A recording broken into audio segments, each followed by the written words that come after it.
Oke, selamat siang semuanya. Selamat siang Miss Sasnas.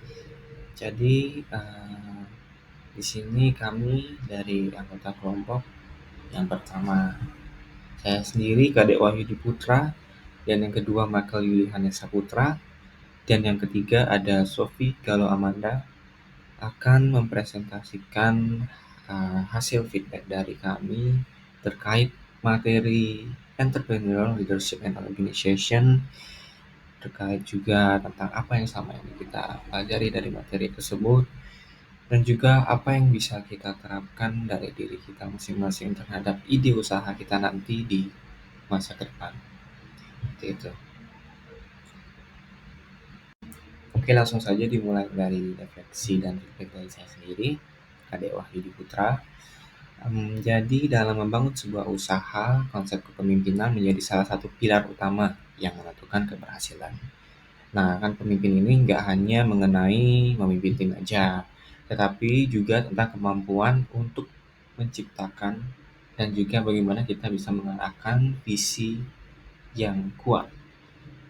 Tentunya visi itu untuk membangun budaya organisasi yang inovatif dan menyesuaikan gaya kepemimpinan dengan kebutuhan tim.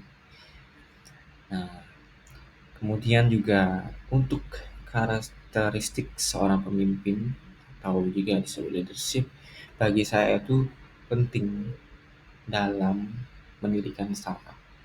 Nah, jadi saya itu percaya bahwa sifat seperti keberanian untuk mengambil risiko, atau bisa juga disebut risk taking, kemampuan untuk beradaptasi dengan cepat, dan daya tahan emosional itu adalah hal yang penting dan juga krusial.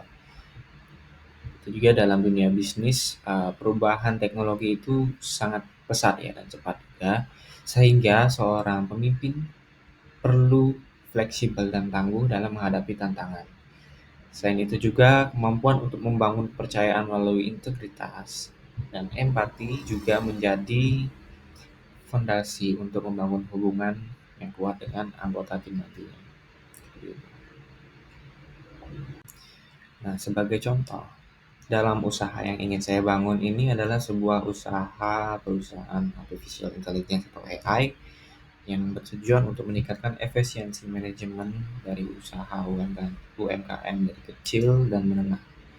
Nah, makanya saya perlu menunjukkan visi misi yang jelas, dan saya perlu menjelaskan supaya bagaimana produk ini dapat dipercaya dan memiliki potensi seperti itu.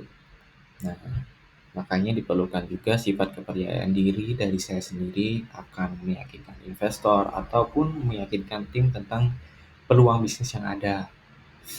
Nah, keterampilan yang diperlukan oleh pemimpin di bidang teknologi itu mencakup kemampuan komunikasi yang kuat, problem solving juga, dan juga mengambil keputusan yang strategis. Di samping itu, pengetahuan teknis terkait produk juga penting sih. Nah, apalagi dalam usaha berbasis AI yang saya rencanakan, pemimpin itu harus memahami konsep dasar algoritma AI dan data analytics, sehingga saya sendiri dapat mengkomunikasikan uh, teknis-teknis tersebut secara efektif dan juga teknis. Nah, dalam konteks startup AI, saya juga merasa gaya kepemimpinan yang transformasional itu sangat cocok diterapkan. Kenapa? Karena jenis kepemimpinan ini itu berfokus pada menginspirasi tim. Nah, untuk bekerja menuju visi jangka panjang sambil mendorong inovasi dan kreativitas. Sebagai pemimpin juga itu saya ingin menciptakan budaya kerja yang kolaboratif, di mana setiap anggota tim ini nantinya akan merasa dihargai dan termotivasi. Secara tidak langsung, mereka itu akan memberikan kontribusi terbaik dari mereka. Namun ada situasi di mana gaya kepemimpinan situasional ini perlu diterapkan. Nah, misalnya ketika kita menghadapi krisis teknis. Nah, dalam kondisi ini tuh gaya kepemimpinan yang direktif itu mungkin diperlukan. Yaitu kenapa direktif? Nah, direktif ini adalah gaya kepemimpinan yang memberikan arahan secara jelas. dengan tujuan memastikan tim itu supaya bisa tetap fokus dengan tujuan dari perusahaan, seperti itu. Nah, itu tadi adalah refleksi dari saya terkait apa yang saya tangkap selama ini dari materi leadership dan apa yang bisa diterapkan di dalam ide perusahaan saya nanti di masa depan, seperti itu. Nah, jadi pada akhirnya kesimpulannya itu leadership adalah proses dinamis yang menuntut pemimpin untuk terus belajar dan berkembang. Dengan menggabungkan sifat kepemimpinan yang tadi itu, antara lain itu tadi ada yang keterampilan yang teknis, ada yang juga yang interpersonal, dan serta gaya kepemimpinan yang fleksibel.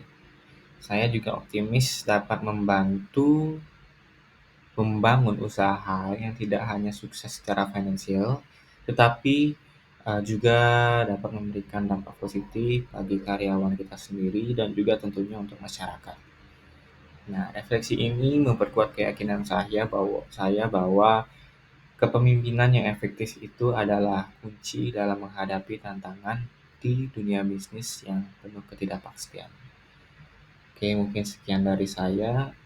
Mungkin untuk selanjutnya bisa dilanjutkan oleh Michael. Terima kasih.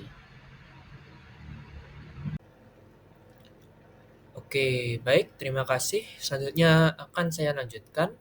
Sebelumnya perkenalkan kembali, nama saya Michael Julianus Saputra. Nah, langsung saja ya ke refleksi dan feedback dari saya. Menurut saya sendiri, dalam mata kuliah Entrepreneurial Leadership dan Organization, saya sendiri sangat terinspirasi oleh konsep leader traits, leader skills, dan berbagai jenis kepemimpinan, seperti transformational leadership. Ketiga konsep inilah yang memberikan saya wawasan mendalam tentang karakteristik dan kemampuan yang diperlukan untuk menjadi seorang pemimpin yang efektif. Saya sendiri merasa bahwa konsep-konsep ini cukup relevan untuk rencana saya ke depannya dalam memulai bisnis di bidang IT maupun retail yang ingin saya bikin di masa depan. Jika saya sendiri memilih untuk mulai bisnis IT, mungkin saya membayangkannya ya mendirikan perusahaan pengembang perangkat lunak. Alternatifnya, kalau terlalu sulit saya nilai terlalu sulit, saya dapat memilih bisnis retail yang mungkin menjual merchandise atau produk dari beberapa franchise tertentu. Dari kedua kasus ini sendiri saja, pelajaran dari mata kuliah ini menurut saya sangat berperan dalam membentuk pendekatan kepemimpinan saya. Saya sendiri ingin menjadi pemimpin yang dapat menciptakan lingkungan kerja yang nyaman dan mendukung komunikasi terbuka, di mana setiap anggota anggota tim merasa dihargai dan bisa bertumbuh bersama. Sebagai refleksi, saya sendiri memahami bagaimana pentingnya membangun budaya kerja yang inklusif dan beragam. Saya percaya bahwa keberagaman dalam tim dapat membawa perspektif yang lebih luas serta ide-ide yang inovatif, yang pada akhirnya akan meningkatkan kinerja organisasi secara keseluruhan. Meski saya belum memikirkan struktur atau model bisnis secara mendalam, tujuan saya adalah membangun organisasi yang menghormati perbedaan dan mendorong kolaborasi. Namun, saya menyadari bahwa ada tantangan dalam perjalanan ini, terutama dalam hal keyakinan pada kemampuan saya sendiri sebagai seorang pemimpin. Saya sering bertanya-tanya apakah saya mampu memimpin dengan efektif dan bagaimana cara mengembangkan bisnis saya menjadi sesuatu yang lebih besar. Mata kuliah ini sendiri telah membantu saya memahami bahwa kepemimpinan bukan hanya tentang kemampuan teknis, tetapi juga tentang ketulusan, visi, dan kemampuan untuk terus belajar.